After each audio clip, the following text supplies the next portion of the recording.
my speaker is Eva. And she's studying in computer science and engineering near C1. And then I think that she is a very cool girl because then after I asked her department, she next said, and any different interest is lecture. These two is very different. Because why? She said her dream is she want to be a English translator, right? In technology. She want to translate the technology contents or achievement to everyone. So I think that her dream is very cool, and I think that she will be very great in her speech. So let's welcome her.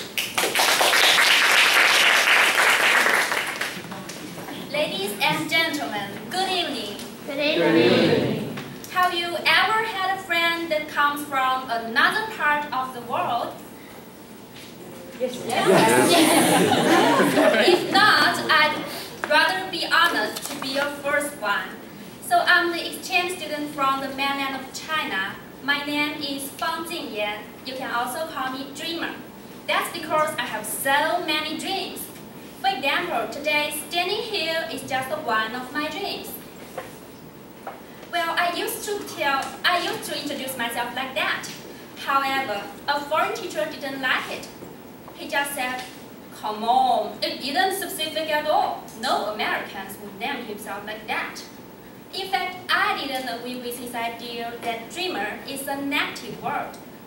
Just the opposite.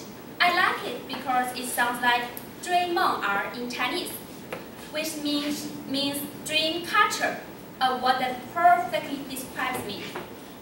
However, to make sure I would not fail his lesson, I have no choice but change my name as Ava. Why is Ava? Guess what? It's because it is the shortest name on the list to be chosen. So I'm now Ava. Although Ava's face is quite artistic, at least I think so. My major is quite scientific. It is called Optoelectronic Information Science and Technology. So it is 自贡 in Chinese, as you know. I'm from Anhui, which is a province of China.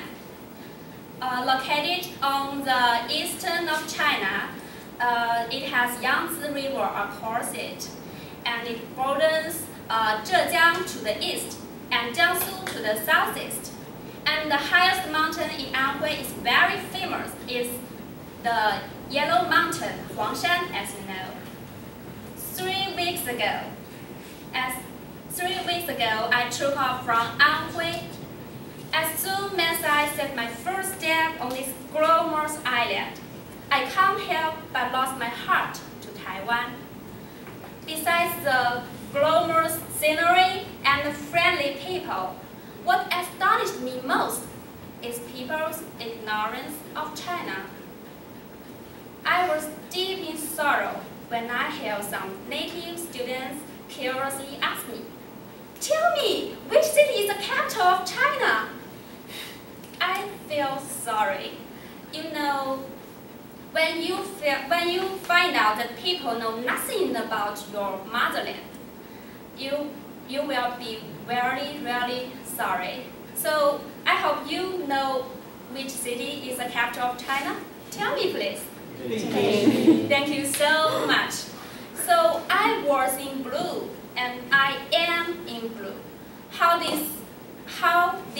can this narrow channel become the very big barrier between us? We used to be so close, but now we are so far away that we hardly know each other. It's like two lovers once broke up and become strangers ever since. A sad story, isn't it? I have a dream that we can at least become good friends and get on well with each other. Only then will the sunlight cast on the course of the relations of the street. Only then will more and more people find the beauty of this mystic island. Only then will there be more and more exchange students like me to see, to find and choose. So last week, I was deeply moved after hearing some of you delivered excellent speech. I feel more than lucky to become a member of you. So I hope you can also have the chance to become an exchange student and find meaningful things like this in China. There are also long history, wonderful scenery, and rich culture awaiting. So I send you the sincere invitation. Welcome to the mainland of China. Welcome to my hometown. So I'm your new friend. My name is Dreamer, and you can also call me Ava. Nice to meet you. Thank you. Wow, nice to meet you, Dreamer. And it's really astonishing that you are studying